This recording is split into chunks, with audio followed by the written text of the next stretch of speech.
Once again, we're going to be breaking down the film here on this video, but man, this was an equally frustrating one and promising because just a few adjustments here or there, and I feel like we offensively would have been right in this game.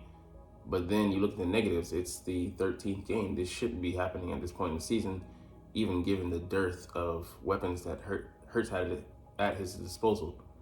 But it is what it is. I hope they look at the film, seriously review this, and make the adjustments. I do trust them to do so on more of them than not, but there are still some things that are concerning. What's up, it's your boy Centron coming back at you with another analysis video, and I kid you not, that's my real name. Eagles film analysis, all 22 offensive takeaways from the 49ers game, and yeah, some of these were offensive. Yeah, this shouldn't happen. This guy didn't really play a good game, but he was just a beneficiary, which tells you things that happen. All right, yeah, we sucked. But yeah, there's consistent things that they're going to be hit on here, and it drives home the point. We have to get better. We have to be better. Coaching, decision making on the field. All right. So the offense lined up in 11 personnel, 81% of all snaps, and only used 21% on 3 occasions. And I think that really speaks to like the lack of trust they had out there for the guys who are in at the time. So we're dealing with Dallas Goedert not being out there, as well as guys like Albert O, who's not a primary part of this offense, being out there. And they don't have the trust of Jalen. And we'll see later why that is apparent. But yeah, we just don't trust our guys out there to make plays. Even the guys that are primary backups, it's telling. Yeah, so I mean, Jalen Hurts versus Brandon Johnson, it's on both of them. But on the field, I'm just going to say Jalen, with a lot of these things, even given the concepts we're working with. But the concepts should be better at times to be put our players in better positions to make plays. We're not going out there with something that's just bland. The results shouldn't shock you. All right. But yeah, there's concepts that he likes and that he, I don't know, it's not understanding, but that he trusts because they run them more, or that he just likes the setup. They go over well, and he's able to run through them, speed through them, and be decisive. But the ones that we don't, just specifically the ones where we have players and that he doesn't trust for whatever reason, lack of chemistry, time together, or he just doesn't believe in them for whatever reason. Doesn't go over well. So that, yeah, the corner route, that's Dallas Goedert. Yeah, I think he fires away without question. But him not making that, I mean, at some point they're putting those guys out there for a reason, whether that be by necessity or by choice. But at this point, we know it's not our first choice. But those are the weapons you have to work with. So pull the trigger, Jalen. You got to do it. Otherwise, why field them? But yeah, it's just interesting decision here. So you see the tight end here get up on this route. He beats him. You got to throw that ball to him, man. Give him a chance. Instead, Jalen throws it here, and it's a wash. So the guys are in there. He did his job on that play. He was in position to make a play. It didn't go to him. So we come up with a stop there, I think, and to punt the ball away. Missed opportunities. In this game, such a tight margin, and I think especially early on, this is when we could have gone up. We could have really set the tone on offense, gave our defense some cushion, which they obviously needed, and put ourselves in the best position to win this game. And opportunities like that against inferior opponents or opponents that, somewhere around your level, like could be below you, and in certain areas, you might be able to skate by, but an opponent like this who made the most of their opportunities and just sharp and a pretty good damn defensive team, you don't have that same margin for error. All right, crash concept, we borrowed this, I think, from the Rams, and, we love it. Or it could be from the Dolphins, I don't know, forget which one. But it's their favorite passing concept this season. A.J. Brown just doing what A.J. Brown does. And this is something simple. Simple concept, but we put the ball in AJ's hands and let him do the rest of the work. He gets like, what, 30, 40 yards on this one play? Let's roll the tape. You see him here at the bottom.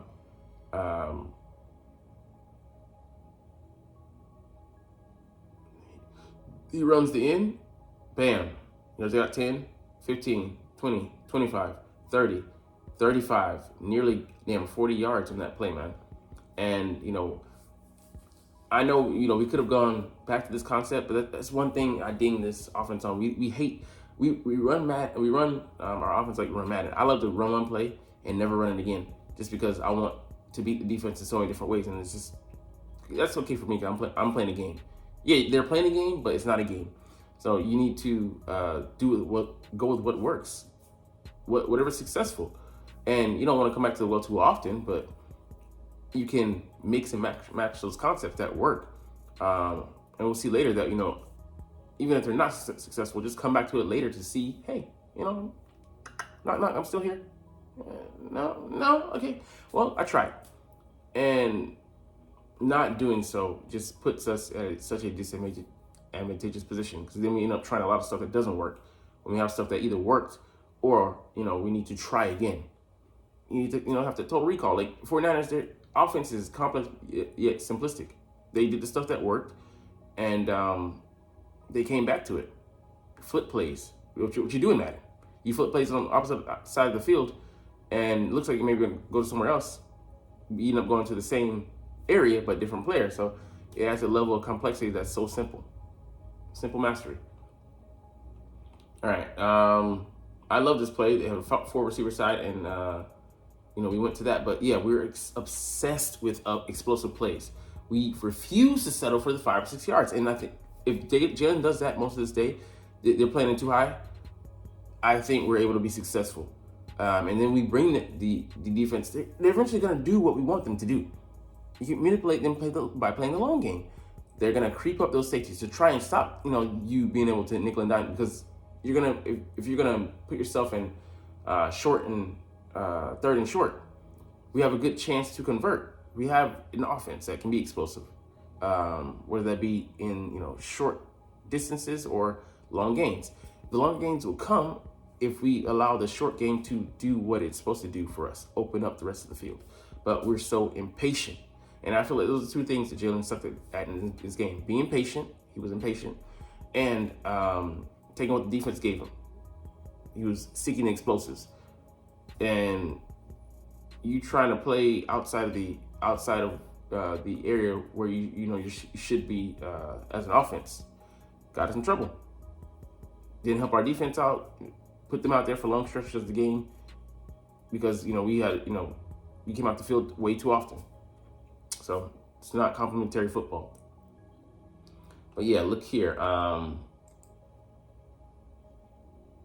Let's see in this play, the screenplay. I love that you have the numbers over there. So then everybody has a chance to block. Bam, bam. And he's the free guy. We just, you know, don't block him, and he breaks a tackle. Gainwell does. So excellent play calling there. And, you know, also I love what they say. We could also have Jalen keep the ball to that side to provide the eye candy there, similar to what we did on the Bills game-winning play, and, you know, have other plays deviate off of that, built into that. So you give a lot to think about. Take a simple play, turn it into a scheme, and have, you know, defenders on their toes. What are they going to do with this? What are they going to do off of this? They're showing us something to set up something. You get the consternation pause in their mind, and you give her offense a chance to layer things. Yeah. And yeah, that's the thing. People aren't always going to dominate. Yes, they can. But why rely, you know, we're doing offensively what Jonathan Gannon did on defense last year, relying just purely on the talent. And that's horrible as an offensive play caller, because you should be being creative. You should be thinking of things, constantly tinkering to put the defense into a bind, and we're not doing nearly enough of that. Just because we can get by or be great by being simplistic doesn't mean we should take that approach. So you can see here, like, the concepts, they're just not helping them out. And like the creativity, which is basic. You know, instead of having like a rub route or something in this area, we're not taking advantage. And yeah, I think you could make that throw, but where there were we putting our the defense in a problematic scenario, trying to pincer them or trying to have a receiver coming behind them or flood the area, drawing attention. There's none of that. So not shockingly, the results we got, and we got to be better on that front. We'll see this Sunday with Dallas, but just such a missed opportunity to come out and be competitive in this game, and in a game that the defense really needed the offense to help them out tremendously and keep pace with a explosive 49ers attack. So yeah, again here, 50-50 ball, 3rd and 6 to AJ. Devonta comes open, but Hurts is already pre-decided. So one-on-one, it's AJ. Let's just go for it. I get that, but you need to have a play where you do that, and then a play where you maybe come back to this and then hit Devonta on that concept. So just Hurts not seeing the field, but pre-deciding that is where he's going to go. You see, one-on-one, his eyes got big. And you can see that AJ, he needs to hit that ball right there so he can come back to it, or at least draw the pass interference. But you see Devonta here giving an option route here, where bam, he's getting an option. He goes inside, you throw that. He has all that space there. Oh, man, it's just such, missed opportunity. Even underthrow it a little bit so he can come back to it and pull away from the defender. Give himself a little bit extra space there. So, just missed opportunities, man.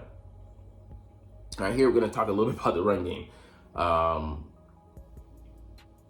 Let's see. He fundamentally disagrees with the Eagles' running game right now.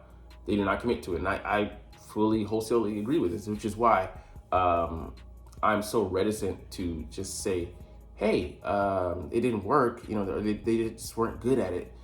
So, those are the results. No, examine, and here he does just that. So they tried 5 concepts, try each one once or twice throughout the game and then never call it again. Like, on some of these, I think he says accurately, we're just a block or 2 away, but sometimes just a block away from being a successful play or potentially creating an explosive play, and then we just go away from the concept because it didn't work that once. Like, so many things have to work in unison, not just on a passing play, but on a running play. A guy misses his block here, and it blows up all the effort of the other 4 guys doing their job. And then we want to go away from it when we're really not highlighting that one area that just needs to be better. Sometimes you just need an adequate block to spring things. It doesn't have to be like a demonstrative effort, like, the guy just destroying a guy. Just a guy holding him in place long enough. And it's sad, but we're so ready to just throw away the run game. We're like a pregnant, young pregnant woman who's like just ready to give that baby away. Like, she's just ready to get rid of it. No afterthought to anything else, but just release it. And yeah, it's not just a reaction to this one game. It's just been a thematic issue throughout the season. So look at here. You can see. Yeah, Olamide Zaccheaus is not getting his block there. So let's look at it again. He's coming off screen here.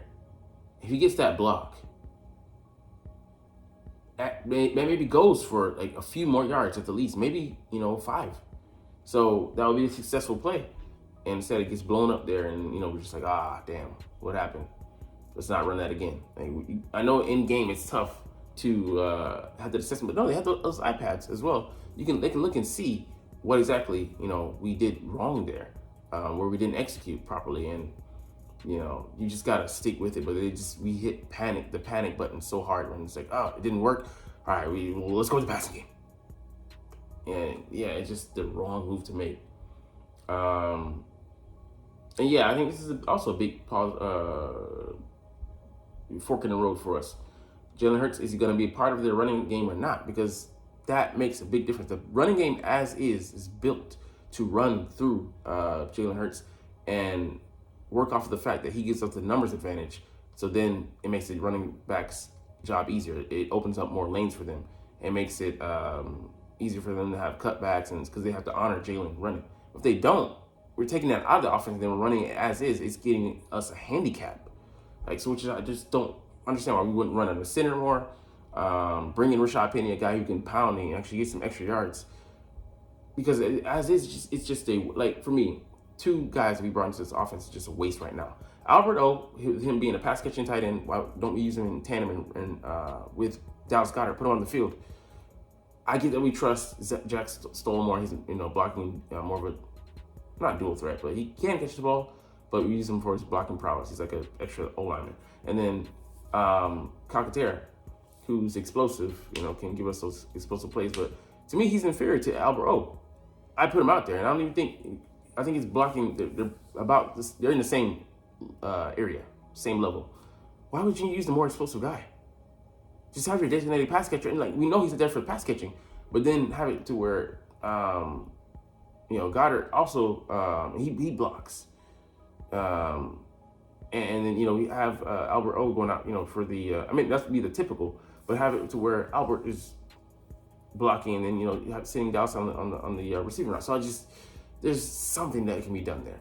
It's such a waste. And then Penny, the big bruising back, even though he's prone to injury, he has a bigger body. He can move bodies, and his running style, is pretty good for he's pretty well built for those, for running on the center. So it's confusing. Like, this is not just a one-off. This is a constant thing going back to way earlier in the season. So, and I get that Swift, he may not believe him as a guy, but there's things that we can do to make use of his skill set and running the scheme. But first, I think we got to figure out what we're going to do with it. The play design, like running out of certain formations, we don't believe in the eye. We believe in running out of shotgun, but as is, it's not going to be successful with the way Jalen is running and the way we're running him, or lack thereof. So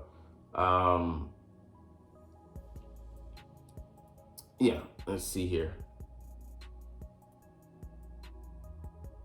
So we ran on the center for a second time, have 4 blockers, but it was not something we do. Kelsey misses block. It's not something we do much, so we're not going to be that good at it. We have to, commit more to it, but we just won't. If they don't buy in, we're gonna get the same middling results, and I'm not gonna be mad, because even by not saying you're not explicitly coming out and saying that you're not gonna do something, follow the actions. What are the actions saying? That the Eagles are not going to commit to the run game. So why should I be mad about something that they've made a commitment not to do?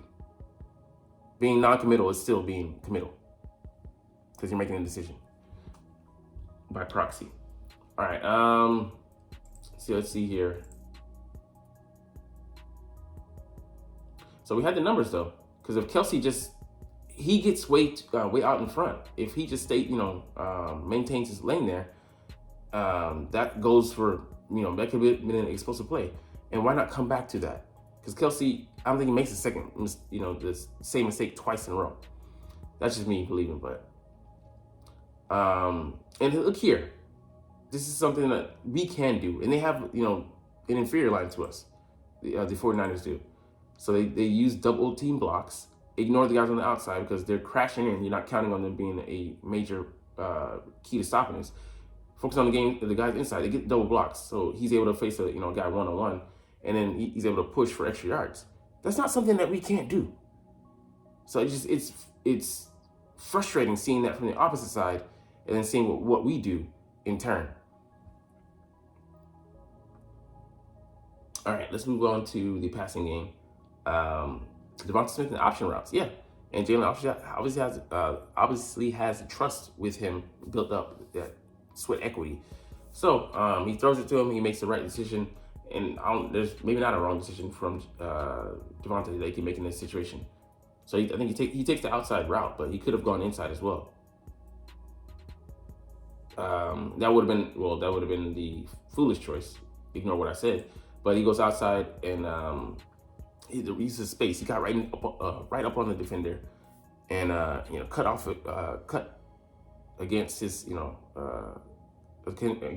the opposite direction that he was maybe expecting, and was able to create enough space to get the ball and then make another move. So just things like that, where we give our players the options to do things, and the quarterback and Devonta have to be seeing the same picture, but fortunately they are on this play, and it's good read, good throw, but excellent route run there.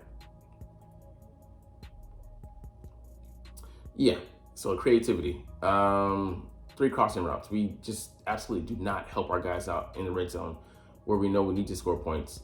Points are coming at the premium in a game like this, and we just go vanilla for whatever reason, expecting the talent to win out. And yeah, you could say maybe Devonta throw him. I think he should have thrown it to him there, but Hurts thinks it's risky. He holds him to the ball way too long. He's not trusting what he's saying, but the concepts aren't helping him out. He didn't have a concept there he believed in. That speaks to the play calling in this case, and I put that at Brian Johnson and Nick Sirianni's feet. You gotta help your guys out, man. Like, I don't know if they're holding plays back for another potential rematch, but we couldn't afford that in this game. Use your concept and then come up with more. I mean, it's middling. Why we feel that kind of offense with that play and expect great results. And yeah, explosives here. We take a shot or try to take a shot, and we go max protect, and we have 2 men down the field, playing right into their coverage. They have all the guys in coverage. This would be great as like an RPO, but there's nothing to dump off here. All that field wasted, and Jalen just scrambles right into the arms of the defenders. Like, if that's designed, that's got to be like where it's designed in, where Jalen has a escape hatch or something, like, but no tight ends releasing late or anything like that. Just could have, what George Kittle did to us, blocking and then releasing just to give them some of an outlet. But it's nothing. We're counting on 2 guys to win against 4, and more guys underneath. Just ridiculous. What were you expecting with that play? Just throw that shit out. Never use it again. But that's what we're working on, against here. All right. They're gonna end on. He didn't want to end under the pressing note, so we go with the play call here in the red zone that just shows that we can be effective. So they look there, a rub route, and then it didn't work. He worked to get free of Dumbledore there, and it works. But I mean, it's mostly relying on the scramble drill there, and 49ers are already up here. It's just kind of a dead game type deal, but at least creativity there. Like, where's that on the other plays when we needed them early on to try and establish dominance? But yeah, man, just like I said, frustrating to watch this. And yeah, let's just read this last thing to close it out. Not a good game. Yeah. Need to go back to basics and start simplifying things and focus more on the running game. Yeah. And callback, total recall. I know I bang on about the run game a lot. I strongly believe it's a big issue right now within this offense. Yeah, because if we can't run the ball, we're not able to close games out like we were early in the season and last year, which is a strength of ours, and we're just ignoring it, which is horrible. So if we can get it going, these will get more stacked boxes and we'll be able to take, like I said earlier, downfield shots that we want to take. Yeah, teams aren't giving the Eagles the looks they want because they know that leads the way to them being explosive. Why would they play into your hands? But it is what it is. We'll see. I'm interested to see this week with the Cowboys coming up, how we try and manipulate their defense. It'll be very telling. Tomorrow we're gonna get to the defense, but first up here, let's look at the injury report. So Julio Jones did not practice. He's probably not gonna play this week. Darius Slade did not practice, but he's just getting rest. So he should be a go, but it's a little concerning because he did have some rest earlier this season with that knee. Fletcher Cox upgraded to full, so he should be good to go. Zach Cunningham limited, but he says he's gonna play, so I believe that'll help us out a lot. But hopefully he's not overstraining himself because we need him. Jack Stoll upgraded to full, good to go. Dallas Goedert 2 full practices in a row. It was an estimation, but he should be good to go. He said he's about 85 to 90%. Grant Cook with the ankle, full day's practice and 2 days in a row, so he's good to go. Cowboys don't really have anybody. Rico Dotto's the biggest one, limited, but I think he'll play. And they had a lot of guys getting rest on the O-line, Zach Martin and Tyron Smith. But anyways, that's it for today. But you're not even watching, though. It's all good because I love talking about the Eagles. I love making these videos. Longer video, but just frustrating talking about the offense and what could have been, because a lot of opportunities there, but we completely wasted those shits. Anyways, like I said, we're going to chunk the deuces. But as always, it's fly, Eagles, fly, and let's motherfucking go. Like, comment, share, and subscribe if you want. Thanks for watching. Check me out at Centron Anime, Centron Life, or Centron Laughs, or other social media.